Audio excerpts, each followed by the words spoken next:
Meantime, let's not focus on the weather, but we are counting down to a big Colorado tradition. We're talking about the Bolder Boulder. If you've ever wondered if you could do it, now's the time to give it a try. Why not? 7 News anchor Anna Cabrera kicks things off with what you can do this week to get you ready for the big race.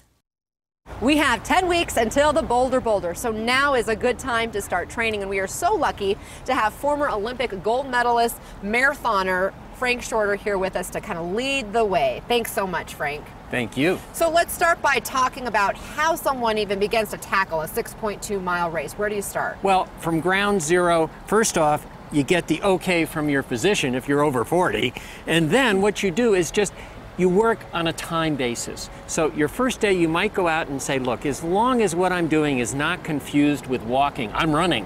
And so go like that for about 25 minutes. And for effort, I call it conversational pace. Go at an effort at which you and I can carry on this conversation, because if you have to really work to draw on your breath, you're going too hard. Okay. Especially starting out. And again, the misconception is to develop your cardiovascular system and get to where you can run the Bolder Boulder 6.2 miles. You have to work hard. And the point is, no, they found that actually easier is better.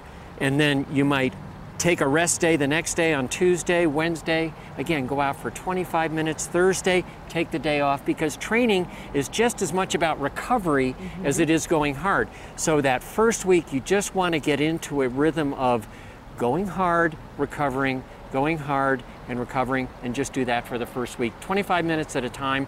And then maybe on the 7th day, Sunday, go out and up the amount to 30 minutes. So that's your long run for the week. Right, that's your long run. So really you're just focusing on time. You're not worried about your pace or distance at this point. No, and again, what I say is conversational effort. And just a little tip leading on for the future when you say, well, how do I know when I'm doing too much? Yeah. I think it's very simple. You want to keep records of your running. Even when you start out, just write down every day what you did. But what you can also do is every day when you wake up in a certain situation, take your pulse and you chart it. And then over time, and whatever it levels off that early in the morning pulse, that's your pulse. Don't worry about what it is.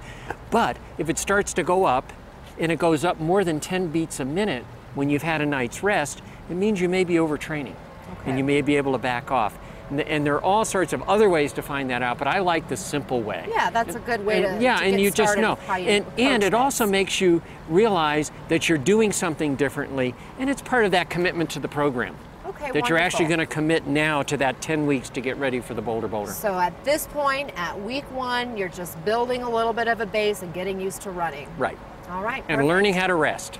That's important too, and we like doing that part as well. Thank you so much, Frank Shorter, for that advice. And Frank's going to be joining us for weekly segments as we help you and help all of us train for the Bolder Boulder this year. So up next, we're going to talk a little about the importance of cross-training next week.